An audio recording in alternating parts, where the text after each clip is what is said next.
அதிமுக திமுக சீரியஸா எக்ஸ்ப்ளோர் பண்றாங்க. அவங்களுக்கு வந்து ஒரு எல்லாருக்குமே ஒரு வின் பாலிசி எதிர்பார்க்குறாங்க. அவங்க என்ன கணக்கு, 1 தாவேக ஆட்சிக்கு வர விடாம தடுத்துட்டோம், 2 ஏடிஎம்கே ஆட்சிக்கு வந்துருச்சு. அவர் வந்து ஆட்சி தாவேக ஆட்சி வராமக்கு 2 காமன் பாயிண்ட். நான் தோத்துட்டேன் ஆளு முதலமைச்சர் ஆகிட்டேன்னு திரு எடப்பாடி பழனிசாமிக்கு அதிமுக ஒரு பெரிய அவங்க அமைச்சர்லாம் ஆயிடுவாங்க. திமுகவுடைய ஆதரவோடு அதிமுக இருக்கும். ஸோ திமுகவுக்கு எந்த பிரச்சனையும் வராது.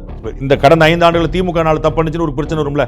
இப்போ அதிமுக தனிப்பெரும்பான்மையோட ஆட்சிக்கு வந்து ஒரு 135 எம்எல்ஏ அதிமுக ஆட்சிக்கு வந்துச்சு வச்சுக்கோங்க, அவங்க கட்டாயம் டிஎம்கே நோண்டுவாங்கல்ல. போன முறை டிஎம்கே ஆட்சியில் இருந்தபோது ஏடிஎம்கே முன்னாள் அமைச்சர்கள் பூரா வரிசையா ரைடு, சிஆர் பஜ்ஜிவாஸ் வீடு, இவர் வேலுமணி வீடு, அவர் வீடுன்னு பூரா ஒரு சிசிபியில் கம்ப்ளைண்ட் பண்ணி ஒரே ரைடாக போயிட்டு இருந்துச்சு. இப்போ ஏடிஎம்கே தேவோட டிஎம்கே தேவோட ஏடிஎம்கே கவர்மெண்ட் இருக்குன்னு வச்சுக்கோங்க, அந்த பிரச்சனை வராதுல்ல.